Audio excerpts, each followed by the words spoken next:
Les émois d'une voix, saison 4, épisode 1.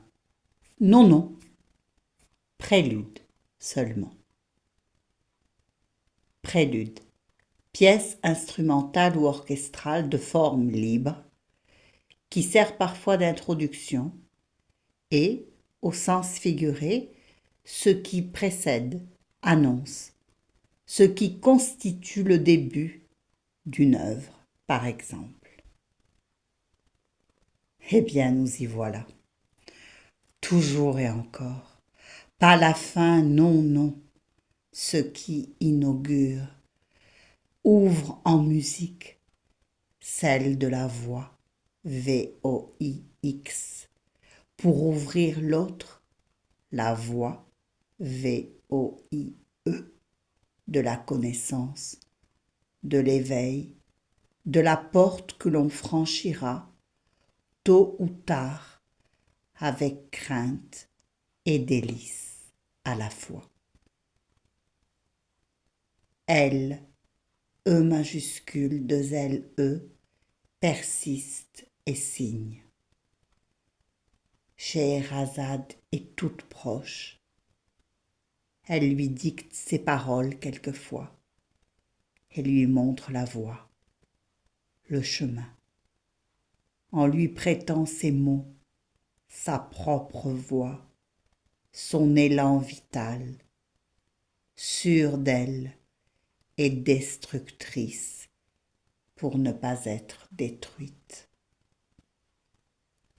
Scheherazade à ses côtés, elle se sent plus forte, déterminée à conjurer le sort.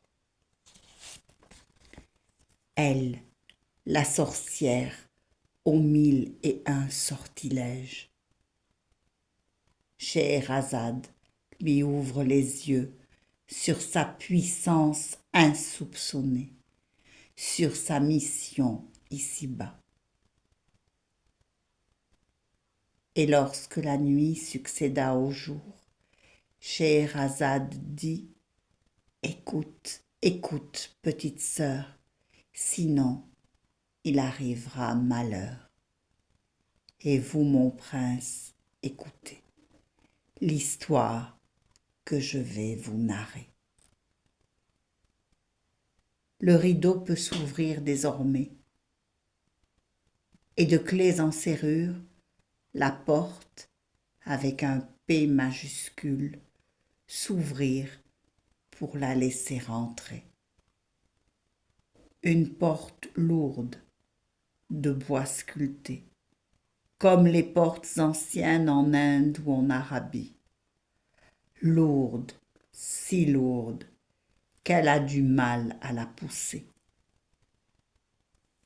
Mais elle n'a pas à le faire, car elle s'ouvre naturellement, lui indiquant le chemin, l'éblouissant d'une lumière céleste. C'est le seul qualificatif qui pourrait convenir, pense-t-elle. L'odeur du bois sombre envahit ses narines, une odeur qu'elle croit reconnaître. Elle rentre à la maison et cela la rassure. Des senteurs mêlées d'encens, de parfums capiteux d'Orient, si lourds eux aussi, et de sueur après l'amour.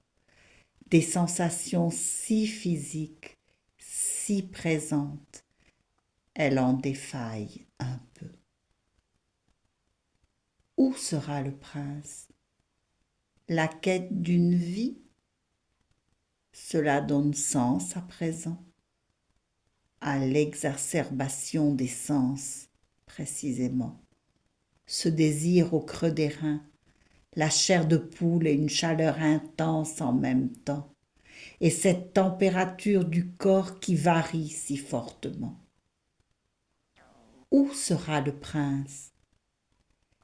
Elle n'y a jamais vraiment cru, puisque c'est elle, la douce princesse, fille du grand vizir, qui s'accueille en passant le seuil de cette porte immense, imposante et si familière en même temps.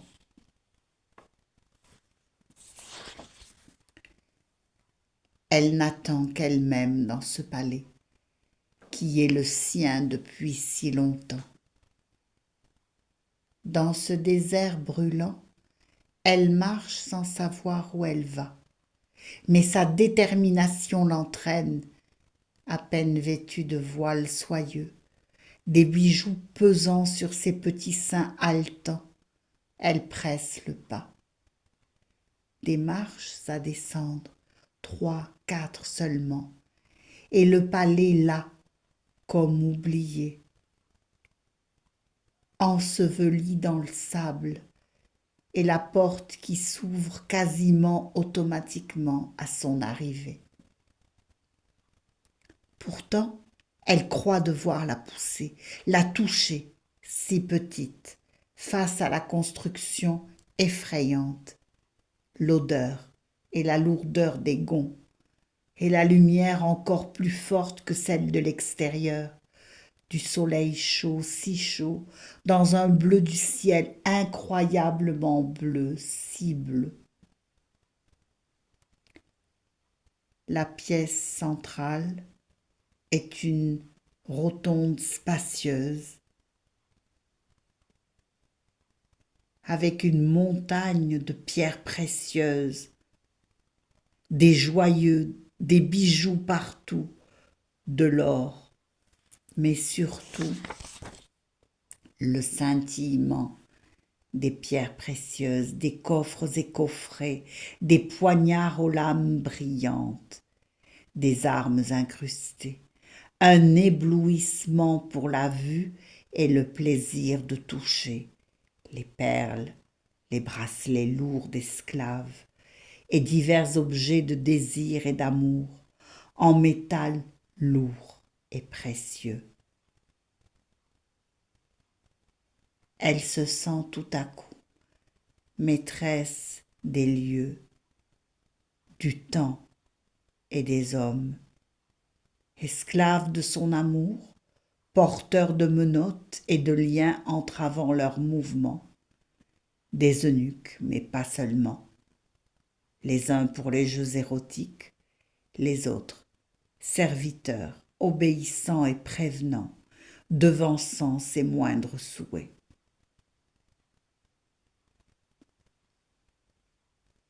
Elle sent leurs odeurs, mêlées à tout cet amas d'or, d'argent, de pierreries, un harem d'hommes dont sa cravache les rend soumis.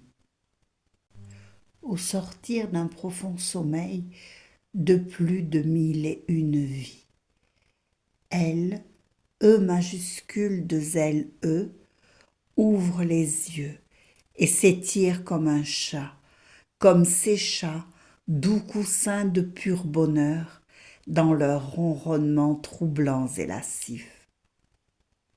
Elle, ces chats et le reste du monde, cachés, précieux, dans un savant capharnaüm de sofas, divans, tapis, recouvrant des tapis et encore des tapis, rideaux, voilages lourds, paravents coquins de ce qu'ils dissimulent, et de l'or, de l'argent, des pierres scintillantes, des coffres et coffrets regorgeant de tissus, soieries, bijoux, joyaux et décorations précieuses venues d'ailleurs. Une orgie d'objets hétéroclites, de tables basses et de parfums rares. Et elle, maîtresse des lieux, maîtresse d'un harem d'hommes, soumis et polissés, du roi, du sultan jusqu'à l'esclave. Et elle, petite, menue, encadrée, protégée d'une virilité esclave de sa féminité à elle. Et ce, choisissant un favori toutes les nuits. beau comme un dieu, restant le seul indétrônable dans son cœur.